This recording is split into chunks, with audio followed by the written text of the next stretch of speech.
انما الاعمال بالخواتیم، دلوں کی ثابت قدمی، یہ دعاؤں کا سلسلہ، یہ تعلق بالقرآن، یہ نمازوں کا سلسلہ، یہ روزے، یہ حج، یہ زکوٰۃ، یہ اسلام کی بنیاد، یہ تلاوت قرآن، یہ ذکر الہی، یہ صدقہ خیرات، کتنی دیر کے لیے؟ مہینوں کے ساتھ، دنوں کے ساتھ یا ہفتوں کے ساتھ؟ نہیں میرے بھائیو، اللہ نے زندگی دی، جتنی زندگی اس زندگی کے ساتھ، کیونکہ صحیح البخاری کی حدیث ہے، اللہ کے پیارے پیغمبر علیہ السلام نے فرمایا انما الاعمال بالخواتیم، اعمال کا دار و مدار خاتمے کے اوپر ہے، جس طرح کا انسان کا خاتمہ ہوگا آخرت کی زندگی اسی پر منحصر ہو جائے گی۔ یہ نمازیں پڑھتا ہوا فوت ہوئے گا تو آخرت کامیاب ہو جائے گی، روزے رکھتا فوت ہوگا، صدقہ خیرات کرتا ہوا، تلاوت کرتا ہوا، روزے رکھتا، حج کرتا، زکوٰۃ دیتا ہوا، عشر دیتا ہوا فوت ہوگا، آخرت کی زندگی کامیاب ہے۔ اور اگر اس نے مرنے سے پہلے بے نمازی تھا، نماز نہیں پڑھی تھی،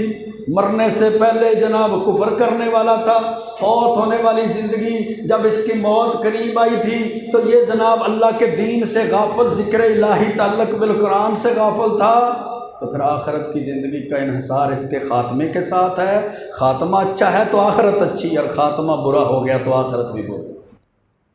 اس لیے تو اللہ کے رسول علیہ السلام نے فرمایا تھا نا، من کان آخر کلامہ لا الہ الا اللہ، دنیا سے جاتے ہوئے جس کی زبان سے آخری کلمات، آخری الفاظ، آخری وظیفہ یہ نکلا کہ اس کے آخری الفاظ لا الہ الا اللہ ہو گئے، داخل الجنت، اب رب کی جنتوں میں داخل ہو جائے گا۔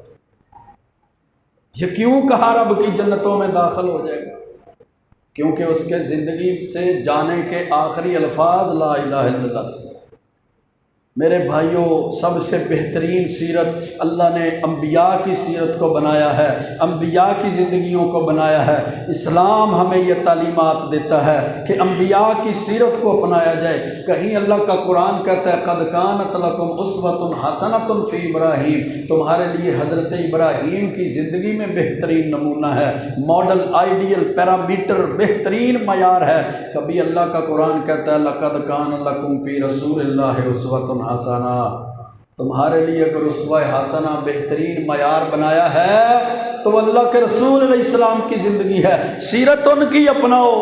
یہودیوں کی نہیں، عیسائیوں کی نہیں، یہ ہندوؤں سکھوں کی نہیں، رب کے باغیوں کی نہیں، ان مشرکوں کی نہیں، ان بدعتیوں کی نہیں، ان تکفیریوں کی نہیں، ان کفر والوں کی زندگیاں نہیں اپناؤ، ان کو اپنا رول ماڈل نہ بناؤ، ان کو اپنا آئیڈیل نہ بناؤ، ان کی تصویریں تمہارے وال پیپر پہ نہ ہونی چاہیے، ان کے سٹیٹس نہیں لگنے چاہیے، ان کی جناب تصویریں تمہارے پرس میں نہیں ہونی چاہیے، ان کے قول اقوال، ان کے گانے شیئر نہ کرو، ان کے کفریہ نظریات اور عقائد کی ترویج نہ کرو، ان کی اشاعت نہ کرو۔ لیکن آج کا مسلمان پبلسٹی کے چکر میں، کمنٹس لینے کے چکر میں، لائکس کے چکر میں، سبسکرپشن کے چکر میں، یہ آج کا نوجوان گمراہ ہو گیا۔ اس لیے اس کا ماڈل بنا وہ یہودی، اس کا ماڈل بنا وہ عیسائی جو تمہارے رب کو بھی گالیاں دیتے ہیں، جو تمہارے محبوب پیغمبر کا بھی نافرمان اور گستاخ ہیں، اور ہمارے موبائل، ہمارے پرس، ہماری چیزیں، ہمارے دل ان کی محبت سے بھرے پڑے۔ دن رات وہ ایک سکھ مر گیا اس کے گانے لگاتے ہیں، اس کو جناب اس کے لیے بخشش کی دعائیں کرتے ہیں، اس کو اپنا ماڈل مانا ہوا ہے، اس کے لیے اپنے لیے جناب جذبات رکھتے ہیں۔ بڑا اچھا بندہ تھا، بڑی محبت تھی، بڑی فین فالوئنگ تھی اس کی، یہ تو فین فالوئنگ ہمیں مار دیتی ہے، یہ تو میرے لائکس اور کمنٹس، اس کے جناب اس کے چینل پہ اتنے ملین لائکس آتے ہیں، اتنے لوگ اس کے چینل کو دیکھنے والے ہیں، پروموٹ کرنے والے ہیں۔ میرے بھائیوں، یہ گمراہیاں ہیں، گمراہیوں کی دلدلوں میں ہم پھنستے چلے جا رہے ہیں۔ یہ جہنم کا راستہ ہے، رب کی ناراضگی کا راستہ ہے، محبوب پیغمبر علیہ الصلوۃ والسلام کے نافرمانوں کا راستہ، گستاخوں کا راستہ ہے، اور ہم اس راستے میں جا کر اپنے لیے کامیابی کو تلاش کریں تو ہم سے زیادہ بدبخت بندہ نہیں کوئی۔ اللہ نے ہزاروں کی تعداد میں، لاکھوں کی تعداد میں کم و بیش انبیاء کو مبعوث فرمایا، اور سب سے بہترین زندگی جس کو تمہارے لیے رول ماڈل آئیڈیل پیرامیٹر بنایا تھا وہ محبوب پیغمبر علیہ السلام کی زندگی تھی۔ آپ کیسے چلتے تھے ویسے چلے، کیسے بیٹھتے تھے، آپ کا بیٹھنے کا طریقہ کیا تھا، آپ بولتے کیسے تھے، آپ رات کو سونے کا طریقہ کیا تھا، آپ کے کھانے کا طریقہ کیا تھا، گھر میں داخلہ، گھر سے باہر نکلنا، مسجد میں آنا، آپ کی نماز، آپ کا عقیدہ، آپ کا ایمان، آپ کے نظریات، آپ کے کنسپٹ، آپ کا راستہ کیا تھا، اس کو کبھی سیکھنے کی کوشش کی ہے؟ میں پینٹ شرٹ ایسے پہنتا ہوں جیسے وہ ہیرو پہنتا ہے، میں کٹنگ ایسے کرواتا ہوں جیسے وہ یہودی اور عیسائی کرواتے ہیں، میں نے اپنا لباس ایسے بنایا ہوا ہے جیسے وہ فلاں سکھ اور یہودی کا ہے، میں اپنی داڑھی کو نعوذ باللہ ایسے کٹوا کے وہ جناب اس کے رول ماڈل سمجھ کر اپنی داڑھی کا مسئلہ کر دیتا ہوں، اپنی کٹنگ ایسے کرواتا ہوں، میں نے اپنا چہرہ اس خبیث کی طرح بنا لیا ہے، میں نے اپنی شکل و صورت کو ان یہودیوں کی طرح، گستاخوں کی طرح، عیسائیوں کی طرح، سکھوں کی طرح، ہندوؤں کی طرح کر دی ہے۔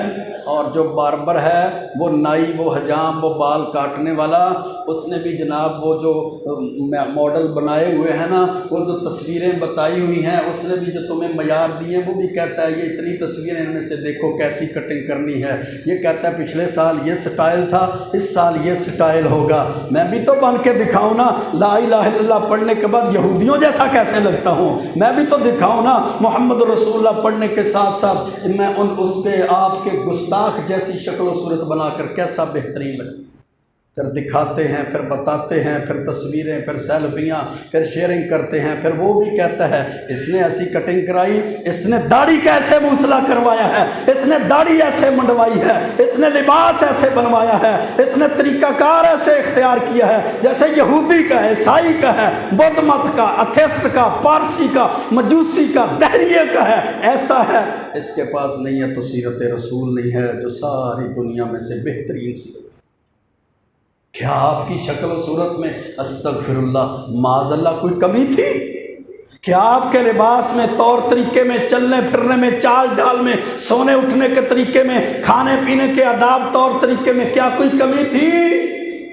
اور نہیں میرے بھائیوں کوئی کمی نہیں تھی۔ سیرت انبیاء کی سیرت کو اپنایا جائے گا، اللہ استقامت بھی دیتا ہے، اللہ نیک اعمال پر اس کو ثابت قدم بھی رکھتا ہے، اللہ اس کے عقیدے کی اصلاح بھی کرتا ہے، عقیدہ ایمان کی درستگی کے بعد کامیابی بھی ملتی ہے۔ کتنے لوگ کہہ لیں گے مولوی بن گیا ہے، مسیتر بن گیا ہے، اس کو اپنے آپ کی ہوش نہیں ہے، یہ جناب اس نے داڑھی چھوڑ دی ہے، اس نے بال کی کٹنگ کیسے کروائی ہے، اس نے لباس کیسے پہن لیا ہے، یہ شلوار ٹخنوں سے اونچی رکھنی شروع کر دی ہے، اس نے اپنی آواز کو پست کرنا شروع کر دیا ہے، یہ گھر میں داخل ہوتا ہے تو السلام علیکم کہتا ہے، گھر سے نکلتا ہے تو السلام علیکم کہتا ہے، یہ تو مسجد میں کتنے لوگ کہہ لیں گے زندگی تو تمہاری ہے نا، حساب تو تم نے دینا ہے نا، رب کے سامنے کھڑے تو تم نے ہونا ہے نا، بے پردگی کی زندگی عورتیں گزاریں گی تو حساب تو عورتوں نے دینا ہے۔ اگر انسان اللہ رسول کی نافرمانی میں رہے گا، اس کے دوستوں نے تو حساب کے لیے آگے نہیں نہ آ جانا،